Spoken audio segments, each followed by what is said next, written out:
Gandhidham B division પોલીસે કંડલા કાસેજમાં આવેલ વેરહાઉસની અંદરથી થયેલ ચોરીના વણશોધાયેલ ગુનાને શોધી કાઢ્યો. મળતી માહિતી મુજબ ગાંધીધામ કંડલા સ્પેશિયલ ઇકોનોમિક ઝોનમાં આવેલ ડાયનામિક ડ્યુટી ફ્રી વેરહાઉસની અંદર લીકરનો જથ્થો રાખેલ હતો. તે વેરહાઉસની બાજુમાં આવેલ વેરહાઉસની દિવાલનું શટર તોડી અંદર પ્રવેશી વેરહાઉસની બારીમાંથી વિદેશી દારૂની બોટલો બહાર કાઢી અલગ અલગ બ્રાન્ડની વિદેશી દારૂની બોટલો નંગ 240 કોઈ અજાણ્યા ચોર ઈસમ દ્વારા ચોરી કરી લઈ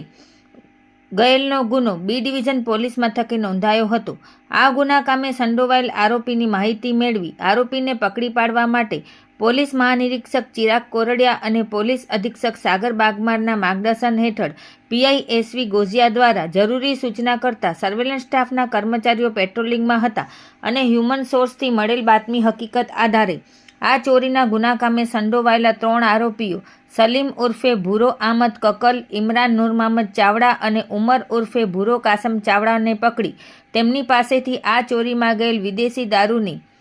19,509 કિંમતની 120 બોટલો કબજે કરી તેમની આ ગુના કામે ધરપકડ કરી અન્ય સંડોવાયેલ આરોપીઓ લિયાઝત કાસમ ચાવડા, હનીફ હુસેન મંઢા, ગફૂર હાસમ ચાવડા, ઉમર ઉર્ફે કારો હુસેન ચાવડા અને કાસમ અહમદ ખારાને પકડી પાડવા આગળની તપાસ હાથ ધરવામાં આવી છે. આ કામગીરી B division PI SV Gojiya, PSI LN Vadhiya તથા સર્વેલન્સ સ્ટાફના પોલીસ કર્મચારીઓ દ્વારા કરવામાં આવેલ છે.